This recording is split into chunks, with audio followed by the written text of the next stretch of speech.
आज हम लोग क्लास 9 का chapter number 6 lines and angle start करने वाले हैं। तो ये चैप्टर स्टार्ट करने से पहले कुछ कुछ इम्पॉर्टेंट टर्म्स का पता होना बहुत ज़रूरी है। फॉर एग्ज़ाम्पल, जैसे पहला पॉइंट है कोलिनियर पॉइंट्स। तो कोलिनियर पॉइंट्स का क्या मतलब है? अगर तीन ऐसे पॉइंट्स हैं जो सेम लाइन पे लाई करते हैं। फॉर एग्ज़ाम्पल, ये एक लाइन है, यहाँ पे एक पॉइंट है, यहाँ पे एक पॉइंट है और यहाँ पे एक पॉइंट है। ये ए, ये बी और ये सी। तो ए बी सी अगर सेम लाइन पे ही लाई करते हैं तो हम लोग उसको बोलेंगे कोलिनियर पॉइंट्स। ऑलराइट, तो अगर तीन पॉइंट्स या फिर तीन से ज़्यादा पॉइंट्स अगर सेम लाइन पे लाई करते हैं then we call it collinear points. उसका ही ऑपोजिट होगा नॉन कोलिनियर पॉइंट्स। अगर तीन या फिर तीन से ज़्यादा पॉइंट्स सेम लाइन पे लाई नहीं करते। फॉर एग्ज़ाम्पल, ये एक लाइन है, ये पॉइंट है ए, ये है बी, इन दोनों को मैंने जोड़ दिया। अगर यहाँ पे कोई एक पॉइंट है डी सपोज़, तो ये क्या होगा, ये दोनों पॉइंट तो इसी लाइन पे लाइक कर रहे हैं, पर ये वाला पॉइंट इस लाइन के कहीं और लाइक कर रहा है। तो ये पॉइंट्स जो होंगे वो नॉन कोलिनियर पॉइंट्स होंगे। ओके, उसके बाद आता है एंगल्स। तो एंगल्स हम लोग पढ़ चुके हैं, कितने टाइप के एंगल्स होते हैं। पहला तो होता है एक्यूट एंगल। एक्यूट एंगल मतलब कि it would be less than 90 degree, right. तो अगर कोई ऐसा लाइन है, ऐसा कोई एंगल है, ठीक है, तो ये हमको पता है 90 डिग्री क्या होता है। इस तरीके से अगर ये पूरा 90 डिग्री है तो ये ऑब्वियसली ये वाला जो छोटा एंगल है वो 90 डिग्री से कम है। तो ऐसे एंगल को हम लोग बोलते हैं एक्यूट एंगल। तो होगा क्या कि जो एक्यूट एंगल, फॉर एग्जांपल यहाँ पे x है, वो लेस देन 90 डिग्री होगा और ग्रेटर देन 0 डिग्री होगा। ऑलराइट, उसके बाद आता है राइट एंगल। तो राइट एंगल क्या होता है, वो इक्वल टू 90 डिग्री होता है। तो ये अगर एक एंगल है, यहाँ पे जो बनेगा, ये सीधा लाइन जो बनेगा, सीधे लाइन से जो एंगल बनेगा वो होगा आपका 90 डिग्री। तो y इक्वल्स टू 90 डिग्री हो जाएगा। फिर आता है ऑब्ट्यूस एंगल। ऑब्ट्यूस एंगल का क्या मतलब है, कोई ऐसा angle which is greater than 90 but less than 180। Alright, तो ऐसा अगर कोई एंगल है जो कि ग्रेटर देन 90 हो रहा है, 90 तो ये है, अभी इससे अगर कोई ज़्यादा एंगल बन रहा है, ये ओके, तो ये सपोज़ मैंने z इसको नाम दे दिया, तो ये ग्रेटर देन 90 होगा और लेस देन 180 होगा। ओके, तो यहाँ पे हम लोग लिख सकते हैं कि वो ग्रेटर देन 90 हो रहा है बट लेस देन 180 हो रहा है। फिर D है स्ट्रेट एंगल। स्ट्रेट एंगल, तो स्ट्रेट एंगल क्या होता है, it is equal to 180। Now equal to 180 का कैसे हम लोग बनाएंगे, ये जो स्ट्रेट लाइन कोई भी अगर है तो यहाँ पे जो भी एंगल बनेगा दिस इज़ 180 डिग्री। तो ये S सपोज मैंने लिख दिया, तो S इक्वल्स टू क्या लिख सकते हैं हम लोग, 180 डिग्री। तो कोई भी अगर स्ट्रेट लाइन है तो उसमें जो एंगल बन रहा है that would B 180 degree. After that reflex angle.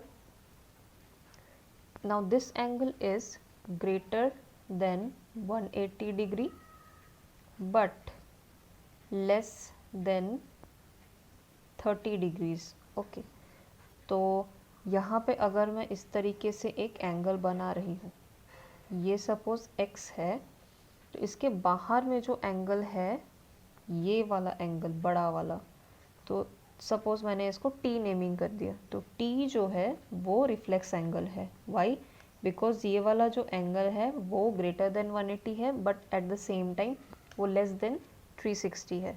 Okay, तो 360 अगर होता है तो वो ऐसा कंप्लीट गोल जो बन जाएगा दैट इज़ 360, पर ये कम्प्लीटली राउंड नहीं हो रहा है, यहाँ पे यहाँ से शुरू हो रहा है और यहाँ पे ख़त्म हो रहा है। ओके, तो this angle T would be greater than 180 but less than 360 degree.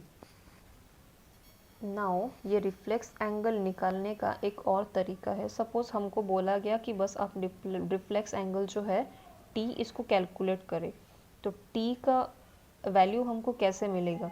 ये पूरा अगर होता राउंड तो मैंने बोला कि ये कितना होता, 360 होता। तो पूरा एंगल है 360। अगर मैं बस उसमें से ये वाला पार्ट निकाल दूँ, ये वाला पार्ट सपोज मैंने निकाल दिया, तो हमारे पास ये पार्ट बच जाएगा। तो 360 माइनस हमको क्या करना पड़ेगा, दिस एंगल मतलब कि x। तो अगर हम लोग ये करेंगे तो हमको रिफ्लेक्स एंगल का वैल्यू मिल सकता है। उसके बाद आता है पेयर ऑफ एंगल्स। तो पेयर ऑफ एंगल्स में पहला टाइप का जो एंगल बन रहा है दैट इज़ कॉम्प्लीमेंट्री एंगल। तो इसका क्या मतलब है, अगर दो एंगल्स उसका सम 90 डिग्री हो, two angles whose sum is 90 degree, ठीक है। फॉर एग्जाम्पल यहाँ पे ये सपोज ये वाला angle x equals to 40 degree है और ये y इक्वल्स टू 50 डिग्री है, ठीक है। तो अगर हम लोग x प्लस वाई करें तो हमको क्या मिलेगा, x इक्वल्स टू 40 और y equals to 50 which would give us 90 degree. तो ऐसे दो एंगल्स जिसका सम करने से हमको 90 मिलेगा, ऐसे दो एंगल्स को बोलेंगे कॉम्प्लीमेंट्री एंगल्स। उसके बाद आता है सप्लीमेंटरी एंगल्स। ओके, नाउ ये सिमिलर है, इसका भी सम करना पड़ेगा। इसमें क्या होता है कि two angles whose sum is 180 degree, ठीक है। तो अगर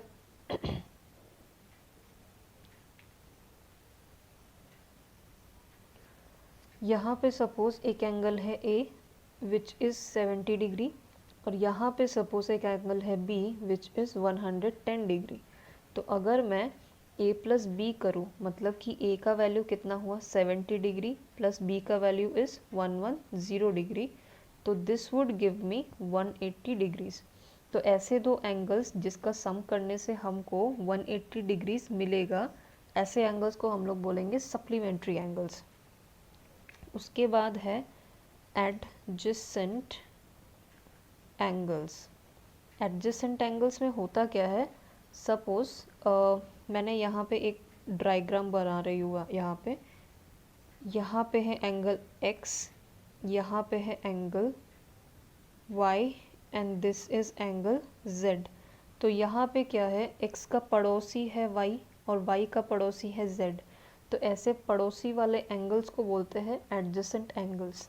तो यहाँ पे हम लोग लिख सकते हैं x and y are adjacent angles. तो यहाँ पे x और y जो है वो पड़ोसी है, तो ऐसे वाले एंगल्स को बोलते हैं adjacent angles. Similarly z and y are adjacent angles. Okay, जो पास पास में चिपके हुए एंगल्स रहेंगे उसी को हम लोग बोलेंगे एडजेसेंट एंगल्स। ऐसा नहीं होगा कि x जो है वो z का एडजेसेंट एंगल हो जाएगा, this would not be possible. जो साइड में रहेगा वही हमेशा एडजेसेंट एंगल रहेगा। Alright, after that linear pair. तो लीनियर पेयर हम किसी भी एंगल को तब बोल सकते हैं जब एक तो वो एडजेसेंट हो और उनका सम जो है वो 180 हो। जैसे कि यहाँ पे हुआ था, यहाँ पे क्या हो रहा था कि वो एडजेसेंट एंगल्स थे और उनका सम जो है वो 180 हो रहा था, ठीक है। अब कन्फ्यूजन ये हो सकता है कि लीनियर पेयर और सप्लीमेंट्री एंगल्स में डिफरेंस क्या है। तो लीनियर पेयर में ऐसा होना बहुत ज़रूरी है कि ये दोनों एडजेसेंट हो, पर सप्लीमेंट्री में this is not so much required. Okay, for example मैंने एक ऐसा एंगल बनाया जिसमें यहाँ पे एंगल A था 70 और यहाँ पे एंगल B है 110। तो यहाँ पे अगर A और B को हम लोग ऐड कर दे तब भी 180 डिग्री मिलेगा। तो ये सप्लीमेंट्री एंगल हो सकता है, क्योंकि ये ज़रूरी नहीं है कि यहाँ पे वो एडजेसेंट ही हो। यहाँ पे एडजेसेंट अगर वो होता है तब उसको हम लोग लीनियर पेयर बोलेंगे, और अगर एडजेसेंट हो चाहे ना हो पर उसका सम अगर 180 हो रहा है, जो कि इस केस में भी हो रहा है और इस केस में भी हो रहा है, तो उसको हम लोग बोलेंगे सप्लीमेंट्री एंगल। ओके, उसके बाद ई में आते हैं वर्टिकली ऑपोजिट एंगल्स में। ओके, तो वर्टिकली ऑपोजिट एंगल्स मतलब कि फॉर एग्जांपल दो लाइंस हैं जो कि एक पॉइंट पे इंटरसेक्ट कर रहे हैं। फॉर एग्जांपल ओ पे इंटरसेक्ट अगर कर रहे हैं, तो सपोज ये लाइन था ए बी और ये है डी और सी, तो यहाँ पे क्या होगा, ये एंगल और ये एंगल दोनों आपस में इक्वल होंगे। तो इसका नेमिंग हम लोग कैसे करेंगे, हम लोग चाहे यहाँ से शुरू कर सकते हैं, नहीं तो यहाँ से शुरू कर सकते हैं, पर एंगल जहाँ पे बनेगा वो वाला अल्फ़ाबेट हमको बीच में रखना है, जैसे A O D. Okay, because यहाँ पे एंगल बन रहा था, तो A O D equals to C O B, angle C O B. Okay, अब सिमिलरली यहाँ पे भी एंगल है और यहाँ पे भी एंगल है, तो ये दोनों भी जो है वो आपस में इक्वल होंगे। इसको हम लोग कैसे लिख सकते हैं, A O C equals to angle D O B, angle D O B. तो these are vertically opposite angles. Now ये वाला पार्ट बहुत ही ज़्यादा इम्पॉर्टेंट है। तो इसमें क्या है कि M और N दो पैरेलल लाइंस हैं, तो M is parallel to N, and ऐसे पैरेलल लाइंस को जो लाइन बीच में से कट करता हुआ जाता है उसको बोलते हैं हम लोग ट्रांसवर्सल। एंड L, यहाँ पे इसका नेमिंग है L, तो L is a transversal. Alright, तो ऐसा जब कंडीशन होता है तो कुछ कुछ चीज़ें हैं जो हमको ध्यान में रखना है। पहला तो है corresponding angles. Okay, now corresponding angles क्या होते हैं, फॉर एग्जांपल यहाँ पे एक एंगल बन रहा है जिसको नेमिंग कर दिया 1, यहाँ पे 2, देन यहाँ पे 3 एंड 4, फिर यहाँ पे 5, यहाँ पे 6, यहाँ पे 7 एंड दिस इज़ 8। ओके, अब कोरिस्पॉन्डिंग एंगल्स का क्या मतलब है कि यहाँ पे जो एंगल बनेगा, ये दो लाइंस पैरेलल है, राइट, तो पैरेलल लाइंस के ऊपर यहाँ पे जो एंगल बनेगा वो किसके साथ इक्वल होगा, इस एंगल 5 के साथ। ठीक है, ये दोनों पैरेलल लाइंस हुए। अब यहाँ पे ऊपर में जो एंगल होगा उसके ठीक नीचे इसी लाइन के ऊपर जो एंगल होगा that would be your corresponding angle. तो I can write it here as 1 equals to angle 5। Similarly यहाँ पे जो 2 है वो एंगल 6 के साथ इक्वल होगा, बिकॉज ये वाला लाइन इसके साथ पैरेलल है और ये एंगल भी इसी के ऊपर है और ये एंगल भी इसके ऊपर है, राइट, तो angle 2 equals to angle 6। Similarly इस एंगल के नीचे, इस लाइन के नीचे एक एंगल बन रहा है एंगल 3। नाउ एंगल 3, इस एंगल के नीचे कौन सा एंगल बन रहा है, एंगल 7, तो एंगल 3 जो है वो एंगल 7 के साथ इक्वल होगा। सिमिलरली इस साइड में भी होगा, angle 4 would be equal to angle 8, तो angle 4 is equal to angle 8। तो ऐसे वाले कंडीशंस को बोलता है corresponding angles. After that alternate interior angle. Okay, now this angle is very important.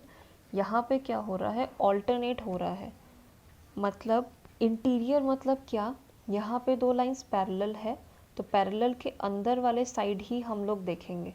ठीक है, अब ये 3 के ऑपोजिट में कौन सा एंगल बन रहा है, इस ट्रांसवर्सल के साइड में, इस 3 के ऑपोजिट के ट्रांसवर्सल के साइड में एंगल 6 बन रहा है, तो ये angle 3 would be equals to angle 6, तो angle 3 equals to angle 6। Similarly यहाँ पे जो 4 है, 4 भी इस 5 के साथ इक्वल होगा, ये लाइन के एक इस तरफ और ये लाइन के एक उस तरफ, तो angle 4 would be equal to angle 5, angle 4 equals to angle 5। Okay, तो ये है अल्टरनेट इंटीरियर एंगल। सिमिलरली होता है अल्टरनेट एक्सटीरियर एंगल। तो alternate interior angle, alternate exterior angle में क्या फ़र्क होगा? इंटीरियर में हम लोग अंदर की तरफ देख रहे थे और एक्सटीरियर में हम लोग बाहर की तरफ देखेंगे, इस लाइन के ऊपर और इस लाइन के नीचे। तो यहाँ पे फिर क्या होगा कि एंगल 1 जो है वो इस लाइन के बाहर देखना है हमको, तो एंगल 1 जो है वो 8 के साथ इक्वल होगा। Okay, angle 1 is equal to angle 8, angle 1 equals to angle 8। Similarly angle 2 would be equals to angle 7, तो एंगल 2 इक्वल्स टू एंगल 7। तो ये हो गया आपका ऑल्टरनेट एक्सटीरियर एंगल। अब लास्ट में आता है को इंटीरियर एंगल। ओके, को इंटीरियर एंगल का क्या मतलब है? सपोज ये दोनों लाइंस पैरेलल है और यहाँ पे ट्रांसवर्सल है, तो इसके अंदर में यहाँ पे जो अंदर अंदर एक ही साइड का एंगल्स बनेगा, मतलब कि एंगल 4 और एंगल 6, इसका जब हम लोग सम करेंगे तब हमको मिलेगा 180।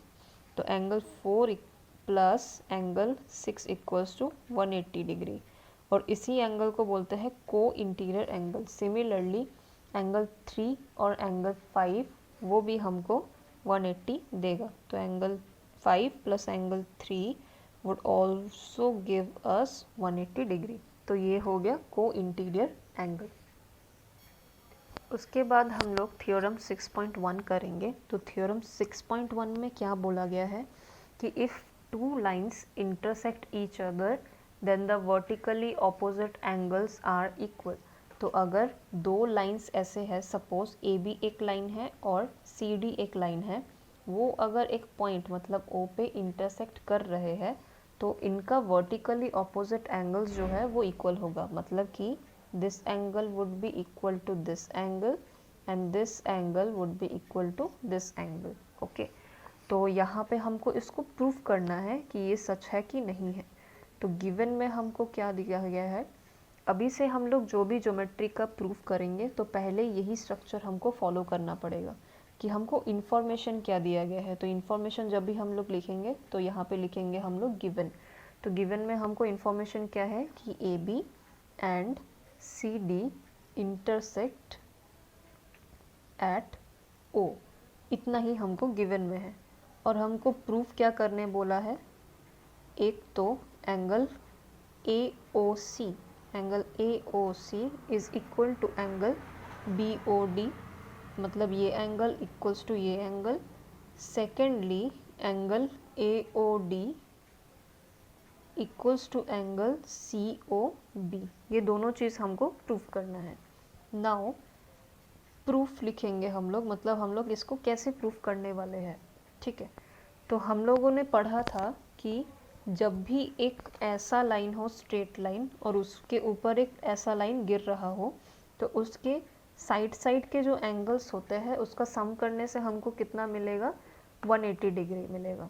तो सिमिलरली जब डी ओ जो है बी ओ के ऊपर स्टैंड कर रहा है, तो ray D O stands on A B. तो हो क्या रहा है, angle A O D plus angle B O D का सम करने से हमको कितना मिलेगा, 180 डिग्री। मतलब ये वाला एंगल और ये वाला एंगल का सम करने से हमको मिलेगा 180 डिग्री। तो इसके ब्रैकेट में हमको लिखना पड़ेगा लीनियर पेयर, बिकॉज ये लीनियर पेयर है। और जब भी हम लोग कुछ लिखेंगे तो उसके ब्रैकेट में हमको लिखना पड़ेगा कि हम लोगों ने इसको क्यों लिखा है। तो ये इसका रीज़न क्या है, लीनियर पेयर है। इसको इक्वेशन 1 दे देंगे हम लोग। उसके बाद रे ए ओ स्टैंड्स ऑन डी सी, मतलब कि ए ओ जो है वो डी सी के ऊपर स्टैंड कर रहा है। तो हम लोग लिख सकते हैं कि ये एंगल और ये एंगल का सम जो है वो 180 होगा। तो angle A O D plus angle A O C equals to 180 degree. This is also linear pair because वो एडजेसेंट एंगल है। और यहाँ पे यहाँ पे एक रे गिर रहा है और ये एडजेसेंट एंगल है जिसका सम क्या होगा 180। तो ये इसको इक्वेशन 2 दे दिया। नाउ फ्रॉम इक्वेशन 1 एंड 2, अब इक्वेशन 1 में भी यहाँ पे 180 है, इक्वेशन 2 में भी यहाँ पे 180 है, तो हम लोग इस पूरे पार्ट को इसके साथ इक्वेट कर सकते हैं। तो angle AOD plus angle BOD equals to angle AOD plus angle AOC। ऐसा हमने क्यों किया? बिकॉज इसका जो वैल्यू था 180 और इसका जो वैल्यू था 180 वो आपस में सेम है। तो अगर राइट हैंड साइड सेम है तो लेफ्ट हैंड साइड भी सेम होना चाहिए। अब AOD इस तरफ भी है, AOD इस तरफ भी है, तो इसको हम लोग कट कर सकते हैं। तो अल्टीमेटली हमको क्या मिला? BOD equals to AOC। तो यही चीज़ हमको फर्स्ट वाले पार्ट में प्रूफ करने के लिए बोला गया था कि AOC BOD के साथ इक्वल होगा, तो हम लोगों ने इसको प्रूफ कर दिया। अब सेकेंड पार्ट को हम लोग सिमिलरली जैसे हम लोगों ने ये किया है वैसे ही प्रूफ कर सकते हैं। तो similarly angle AOD equals to angle COB। Okay, तो अब पूरा इतना बड़ा प्रोसेस लिखने का ज़रूरत नहीं है बिकॉज हम लोगों ने ऑलरेडी एक को करके दिखा दिया है। जब भी सिमिलर प्रोसेस होता है तो हम लोग लिख सकते हैं यहाँ पे सिमिलरली। तो सिमिलरली लिखने के बाद हम लोगों ने यहाँ पे लिख दिया AOD इक्वल्स टू COB। तो हेंस प्रूव्ड। उसके बाद हम लोग प्रूफ करेंगे 6.2 वाला थ्योरम। इसमें बोला गया है if a transversal intersect two parallel lines then each pair of alternate interior angles are equal. इसका मतलब कि अगर दो लाइंस पैरेलल है और यहाँ पे एक ट्रांसवर्सल गिर रहा है तो इसका ऑल्टरनेट इंटीरियर एंगल्स मतलब कि ये एंगल और ये एंगल इक्वल होगा और this angle would be equals to this angle, alternate वाला एंगल्स ओके इक्वल होगा। तो गिवन में हमको इन्फॉर्मेशन क्या दिया है कि AB parallel CD and PQ intersect AB and CD at R and S respectively। Okay, तो AB और CD जो है वो पैरेलल है और PQ इंटरसेक्ट कर रहा है AB को एट पॉइंट R और CD को एट पॉइंट S। ठीक है, अब हमको प्रूफ क्या करना है? टू प्रूफ पहला चीज़ तो हमको प्रूफ करना है कि ये वाला एंगल, इसका नेमिंग हम लोग कैसे करेंगे? ARS। तो angle ARS would be equal to angle DSR। फिर number 2 angle BRS equals to angle CSR। Alright, अब प्रूफ तो हमको पता है कि एंगल ARS और एंगल CSQ ये क्या एंगल है? मतलब कि मैंने ये वाला एंगल बोला और ये वाला एंगल बोला, तो ये क्या है? कोरेस्पॉन्डिंग एंगल है। तो हम लोग यहाँ पे लिख देंगे एंगल ARS मतलब ये angle equal to angle CSQ मतलब कि ये वाला ये बनने वाला एंगल। तो ये इक्वल क्यों है? Because they are corresponding angles. Okay, फिर यहाँ पे CSQ और DSR मतलब ये एंगल और ये angle, these are also equal. Why? Because they are vertically opposite angle.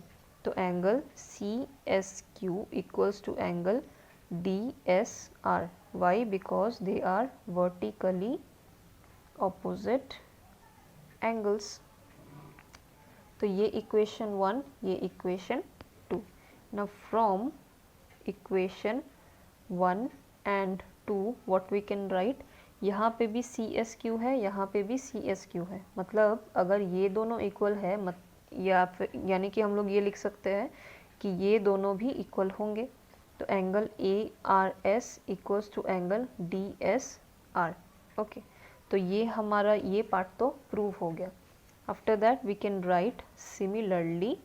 तो मैंने बोला था कि अगर सेम ही प्रोसेस है बस डिफरेंट तरीके से करना है तो हम लोग सिमिलरली लिख सकते हैं और डायरेक्ट लिख सकते हैं BRS equals to angle CSR, hence proved.